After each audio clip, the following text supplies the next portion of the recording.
नमस्कार दोस्तों। जिस प्रकार रिसेंटली अभी जो डायरी मिली है जिसमें हमारे 56 इंच के सीने वाले मोदी साहब का नाम है रिश्वतखोरी में, तो मैं उसके बारे में बात करना चाहूँगा और कुछ टिप्पणियाँ जो उनके मंत्रियों ने दी हैं उसके बारे में भी।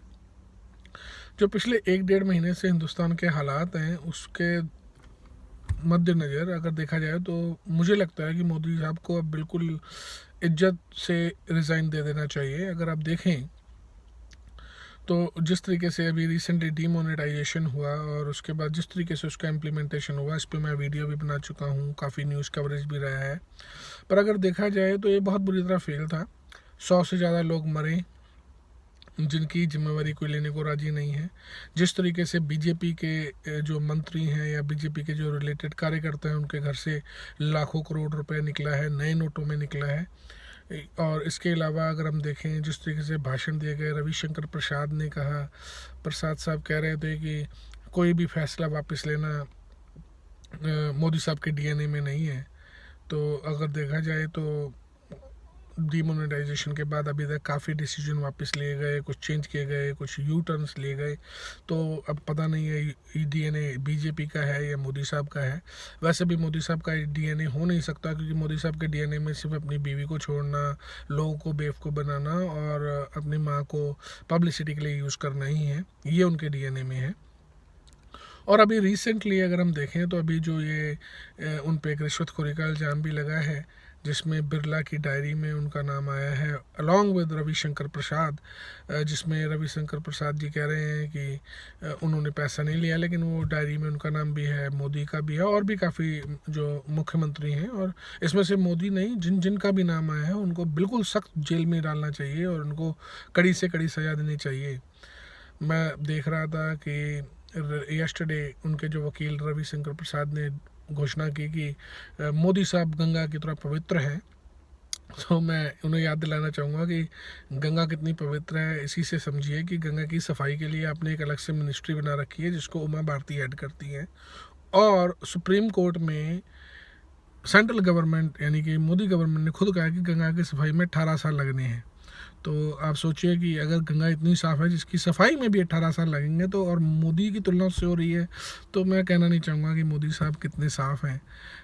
ऊपर से लेकर रिश्वतबाजी में तो थे ही, अब प्रूफ भी आने लग गए हैं। जो ये 56 इंच का सीना इन्होंने बहुत ज़्यादा प्रचलित किया था, इनको ये भी बताना चाहिए था कि 56 इंच के सीने के साथ इनका दिमाग जो है वो अखरोट के बराबर है और जो ईगो है वो साली हाथी के बराबर है।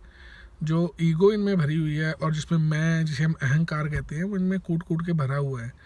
तो मैं सिर्फ ये बात बताना चाहूँगा कि जो अभी इन पे केस लगे हैं इनको या तो रेसिग्नेशन देना चाहिए या उसको जस्टिफाई करना चाहिए कि किस तरीके से इन्होंने रिश्वत ली। इनको ये भी बताना चाहिए कि जो 2014 के इलेक्शन में 33,000 करोड़ रुपए जो कि मीडिया रिपोर्ट से इन्होंने लगाया वो वाइट था या ब्लैक था, उसका एक एक पाई का खर्चा देना चाहिए। प्लान इनका अच्छा था, डीमोनेटाइजेशन कीजिए और जो रिश्वत का पैसा इन्होंने लिया है उसके बदले में अपने ही दोस्तों को, अपने ही मित्रगण अंबानी, अडानी और बिरला, टाटा, जो भी सूट बूट की सरकार जिसे कांग्रेस कहती है, हालांकि कांग्रेस पे भी कई स्कैम्स हैं और उस पर भी पूरा इन्वेस्टिगेशन होना चाहिए और उनको भी जेल में डालना चाहिए, चाहे वो शीला दीक्षित हो, चाहे वो शरद पवार हो, चाहे कोई भी हो, जिस पे भी कोई केस चल रहा है उस पर एक्सपेडाइट इंक्वायरी होनी चाहिए, जुडिशियल इंक्वायरी, और उसको बिल्कुल जेल में डालना चाहिए इंक्लूडिंग मोदी। और सबसे पहले तो रेसिग्नेशन देना चाहिए। अब इनकी जो देशभक्ति है वो सबके सामने आ ही रही है। अभी आज के न्यूज़पेपर में मैं पढ़ रहा था, मोदी साहब कह रहे हैं कि मनमोहन सिंह 1970 से फाइनेंस को डील कर रहे हैं और कह रहे हैं 50% लोग गरीब हैं तो उनकी लेगेसी को मैं चला रहा हूँ, तो ये मेरे पे उन्हीं का बोझ है। तो इन पिछले 40-50 सालों में काफ़ी डेवलप भी हुआ है इंडिया। इनको समझना चाहिए कि अब जिस डिजिटलाइजेशन की बात कर रहे हैं, जब राजीव गांधी कंप्यूटर ला रहे थे तो अटल बिहारी वाजपेयी और लाल कृष्ण आडवाणी पार्लियामेंट में बैलगाड़ी लेकर गए थे और कंप्यूटरीकृत के खिलाफ थे, वो कंप्यूटर्स इंडिया में लाने के सख्त खिलाफ थे। ये चीज़ ऑन रिकॉर्ड है, आप गूगल कीजिए, आपको 100 फोटो मिलेंगी जिसमें अटल बिहारी वाजपेयी और बीजेपी के अदर लोग जो हैं वो कंप्यूटराइजेशन के सख्त खिलाफ थे। और ये वो लोग हैं जो अब थूक कर चाटते हैं और कहते हैं कि डिजिटलाइजेशन होना चाहिए। तो अब बताइए, अगर आप उस टाइम अपोज में थे तो अब आप उसके बारे में उसकी लेगेसी आप गिना रहे हैं, तो ये चीज़ आपको ध्यान रखनी चाहिए। और इसके अलावा जो इन्होंने नियम लाए 5,000 से ज़्यादा जमा नहीं करना, अगले दिन यू टर्न करना और ये सब, आप आम जनता से यही सवाल है, आने वाले दिनों में यूपी में, पंजाब, गोवा में इलेक्शन है, आप अच्छे और पढ़े लिखे और समझदार इंसान को वोट दीजिए, चाहे वो किसी भी पार्टी का हो। जब मैं बीजेपी की बात करता हूँ तो बीजेपी में ऐसा नहीं है कि सभी नेता बुरे हैं या कांग्रेस में सब नेता बुरे हैं। आप बंदा वो चुनिए जो एक्सेसिबल हो, उसका ट्रैक रिकॉर्ड सही हो, ना कि इनके कैबिनेट मिनिस्टर की तरह जो कि खुद रेप के केस में कोर्ट जाते हैं और महिला सशक्तिकरण के मंत्री बने हुए हैं। तो उनके बारे में सोचिए। मोदी साहब फैमिली की बातें करते हैं, अपनी बीवी और माँ को अभी तक संभाल नहीं पाए, अपने घर से चोरी करके निकले थे। उनके भाई का स्टेटमेंट है कि सोना चोरी कर लिया था इसलिए घर से निकाला था, और चाय बेची है या नहीं बेची वो तो आज तक पता नहीं है, पर देश जरूर बेच रहे हैं। तो ये चीज़ भी हमें सोचनी चाहिए। किसी को भी वोट दीजिए, पर अपना दिमाग खोल के उसको इन्वेस्टिगेट कीजिए। और लोगों से सिर्फ इतनी रिक्वेस्ट करना चाहूँगा, अगर आपको किसी पे यकीन नहीं है तो NOTA जो नोटा अवेलेबल है उस पर वोट दीजिए, वोट ज़रूर दीजिए। इन लोगों को और भ्रष्टाचार को अगर ख़त्म करना है तो हम लोगों को भी शुरुआत करनी पड़ेगी। सबसे पहले ऐसे गंदे लोगों को, गुंडों को, अमित शाह जैसे गुंडों को, बीजेपी के जो गुंडे हैं, कांग्रेस के जो गुंडे हैं, समाजवादी पार्टी के हैं, चाहे आम आदमी के हों, चाहे अकाली दल के हों, उन गुंडों को चुनना बंद कीजिए। ये जाहिर मत कीजिए कि हम 600 साल गुलामी में रहे थे तो अभी भी हमारे खून में गुलामी तैर रही है। क्वेश्चन करना सीखिए।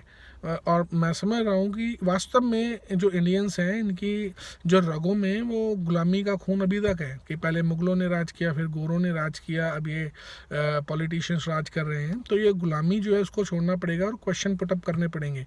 आपको ये समझना चाहिए कि हम पे ये कोई एहसान नहीं करते, हमारे टैक्स के पैसे से ये लोग पल रहे हैं, हमारे टैक्स के पैसे से इनकी सैलरी आ रही है और ये हम पर ही राज करने का करते हैं। राज नहीं, ये सेवक हैं।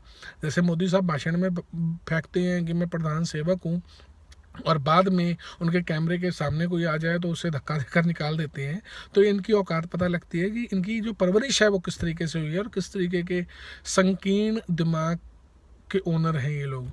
मैं ये कहूँगा कि क्वेश्चन पुटअप कीजिए, क्योंकि जो मैं बात कर रहा था गुलामी की, मैंने देखा है कि कोई अगर बंदा या कोई यूथ का जो है यूथ है वो अगर कोई क्वेश्चन करता है तो सबसे पहले उसके भी पेरेंट्स कहेंगे यार तुम्हें क्या पड़ी है, क्यों किसी की फटे में पैर डाल रहे हो। सर फटे में पैर नहीं, ये अपना देश है, उसके हर सवाल को पूछने का हमारा पूरा हक है।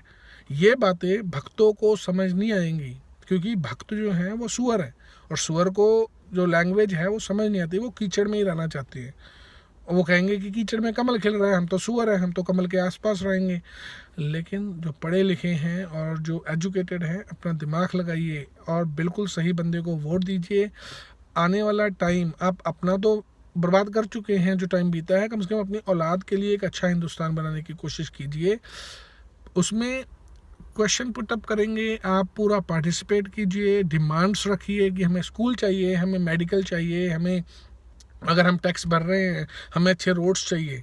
रिश्वतबाजी रोकनी है तो खुद रिश्वत देना भी छोड़ना होगा। खुद लाइन में अगर लगना है तो ये बैंक की लाइन में लगने की बजाय आप उस लाइन में लगिए जहाँ पर वोट देकर आप अपना फ्यूचर बना सकते हैं। तब तो आप हॉलीडे पे चले जाते हैं। तो ये चीज़ें आप सोचिए और हिंदुस्तान को ग्रेट बनाइए। पुराने तरीके का सोने की चिड़िया बनाने की ज़रूरत नहीं है, पर जो अच्छा है उसको तो आप कामयाब रखें। बस मैं यही कहना चाहूँगा। धन्यवाद।